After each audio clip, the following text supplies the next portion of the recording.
High very good evening friends dancing viewers, আমি স্মিতা। আমি চলে এলাম। আমি যেহেতু বলেছিলাম যে জুলাই মান্থে আমি অ্যাস্ট্রোলজিক্যাল মানে জোডিয়াক সাইনগুলো আপডেট করবো না, বাট অফকোর্স আমি তোমাদের এমন কিছু টিপস বা কিছু ইনফরমেশন অ্যাস্ট্রোলজি রিলেটেড প্রোভাইড করবো যেটা তোমাদের কাজে লাগবে।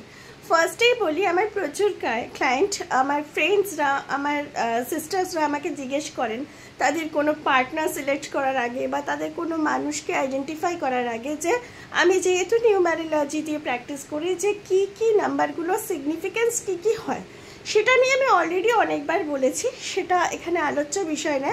বাট আজকে আমি বলতে চাইছি যাদের ডেট অফ বার্থ 3, 21, 30 মানে 30th or 12 হয়, তারা কি না নাম্বার 3 বিলং করে। 3 ইজিক্যাল টু জুপিটারের জাতক, মানে হচ্ছে যে গুরু, মানে বৃহস্পতি।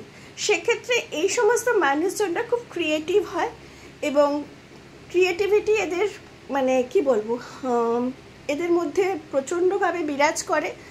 ইভেন আমাদের অনেক মানুষের নাম বলা যাবে, এমন আমাদের সেলিব্রিটি যারা কিনা সবাই অনেকেই তাদের মধ্যে 3 নাম্বার বিলং করেন।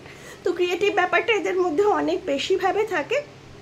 এবং যারা গুরুর জাতক হয়, জুপিটারের জাতক হয়, তারা ইয়েলো ড্রেস বা স্যাফায়ার কালারের ড্রেস পরা ট্রাই করবে, তো খুবই ভালো হবে।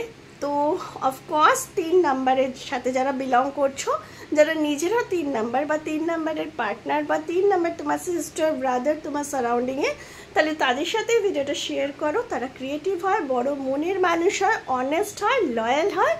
সো যারা আমার কাছ থেকে ইনফরমেশনটা চেয়েছিল, আই হোপ তাদের কাছে ইনফরমেশনটা পৌঁছাবে। আমি আসছি নেক্সট টিপস নিয়ে। Till then bye bye and good night.